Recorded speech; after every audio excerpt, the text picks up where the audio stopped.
మన ప్రభు. దీనిని ఎడల కృప చూపిన దేవుడు, ఇరిగి నలిగిన ఉన్న మన హృదయాన్ని చూచిన వాడైన. హల్లెలూయా. పై రూపాన్ని చూసిన ప్రభు కాదు, నీ అంతర భాగాన్ని చూచిన వాడు.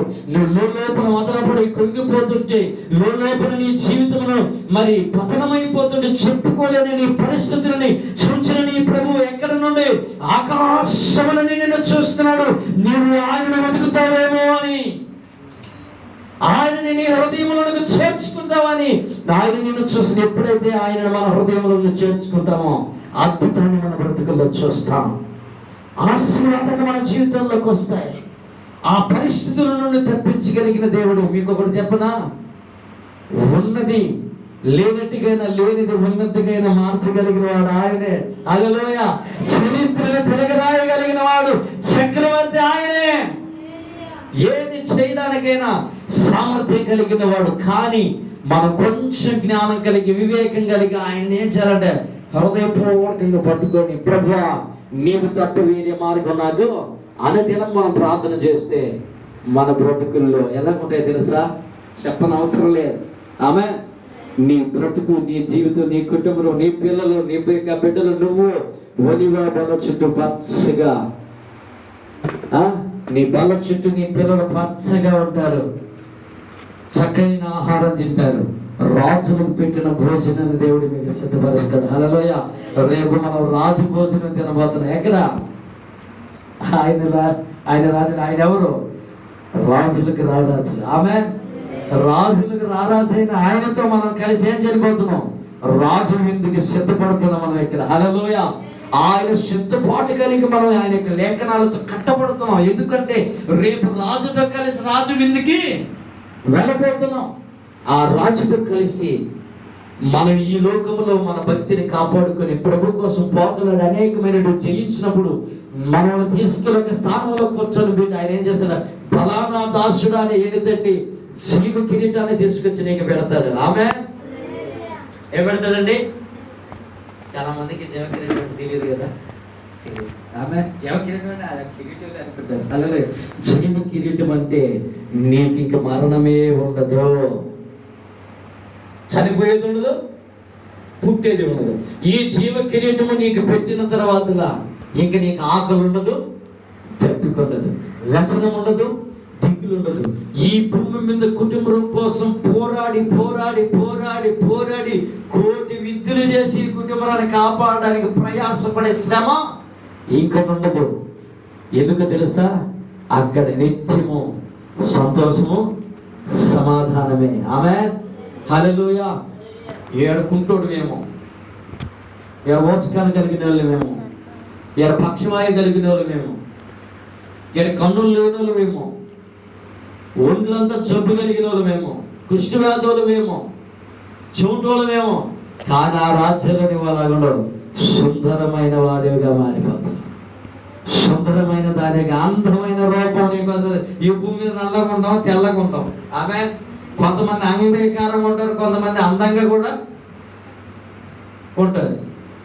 అందం ఉన్నదనిసి మనం హెచ్చించుకోవాల్సిన అవసరం లేదు, అందం లేదని మనం హెచ్చించుకోవాల్సిన అవసరం. కానీ దేవుని రాజ్యంలోకి వెళ్ళిపోతే అందరం ఒక స్వరూపంలో మారిపోతాం. ఆమె హల్లెలూయా. తెల్లని వస్త్రాలు, 6 రెక్కలు కలిగి నీ రూపం ఎలా ఉంటుందో తెలిసినప్పుడు వస్త్రముల కంటే తెల్లనైన రూపం నీకు ఇస్తాడు. ఆమె హల్లెలూయా. నిన్ను నీ భార్య కనుక్కలేదు, నువ్వు నీ భార్యనే. ఆయన వచ్చి భూమి మీద నీతో సహభాగంగా కలిసి ఉన్న నీ భార్య ఎవరంటే ఈమె అని ఆయన చూపించేదాకా మనకు కూడా ఎంత వండర్ఫుల్ అండి ఆ రాజ్యం. ఎంతమంది చూడాలనుకుంటారు ఆ రాజ్యాన్ని? ఆ రాజ్యానికి ఈ లోకంలో సిద్ధపరచడానికి దీనుల ఎడల కృప చూపడానికి వచ్చాడు ఆయన. హల్లెలూయా.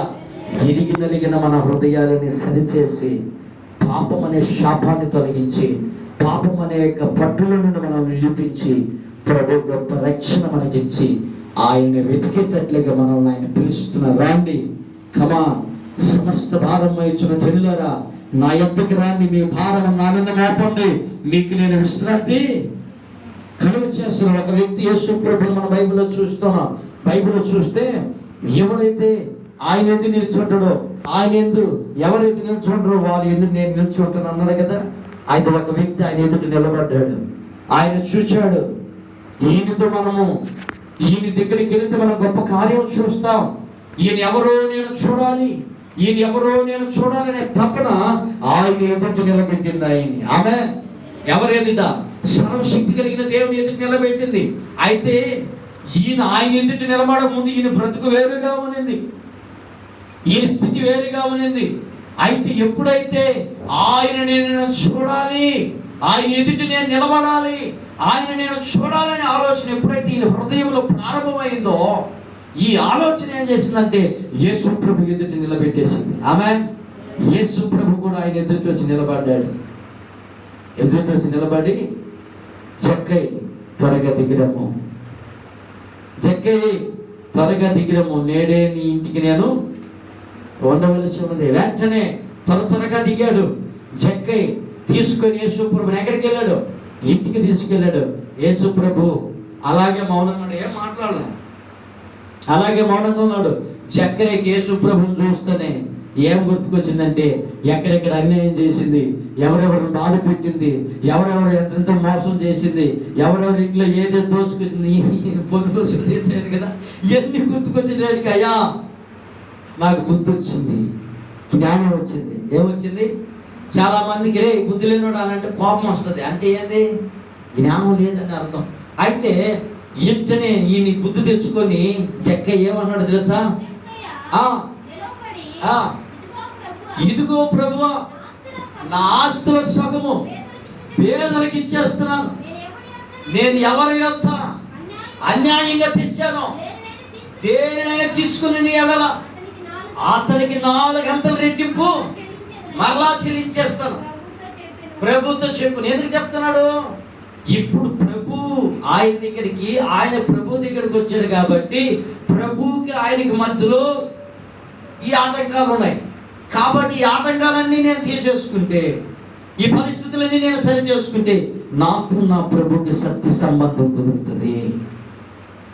యేసు ప్రభు నాలో, నేను ఆయనలో నిలిచి ఉండాలంటే ఇవన్నీ నేను సరి చేసుకోవాలనేసి నేనేం చేస్తున్నానంటే ఎవరెవరి దగ్గర ఏమేమి తెచ్చాను అన్యాయంగా 4 గంటల మళ్ళా తిరిగి ఇచ్చేస్తానని సరి చేసుకున్నాడు యేసు ప్రభు దగ్గర. సరి చేసుకున్న తర్వాత యేసు ప్రభు నోరు తెరిచి ఏమంటున్నాడు చూడండి. 8. అందుకు యేసు, ఇతడును అబ్రహాము కుమారుడే, ఎందుకనగా నీడే ఈ ఇంటికి రక్షణ వచ్చి ఉన్నదే. గట్టిగా చెప్పండి, ఆయన నామమున మహిమపడుతుంది. హల్లెలూయా, హల్లెలూయా. ఈ రోజు నీ ఇంటికి రక్షణ వచ్చి ఉన్నదంటే అది ప్రభు కృపయే. ఈ రోజు ఆయన రక్షణలో నువ్వు బ్రతుకుతున్నావంటే ఆ జక్కయ్య నిలబడినట్లు నువ్వు కూడా ఆయన ఎదుటి నిలబడితే ఆయన ఎవరి ఇంటికి వస్తాడు? నీ ఇంటికి వస్తాడు. హల్లెలూయా. ఇప్పుడు నువ్వు ఇక్కడికి వచ్చింది ఎందుకంటే ఆయనను తీసుకెళ్ళడానికి. Praise the lord.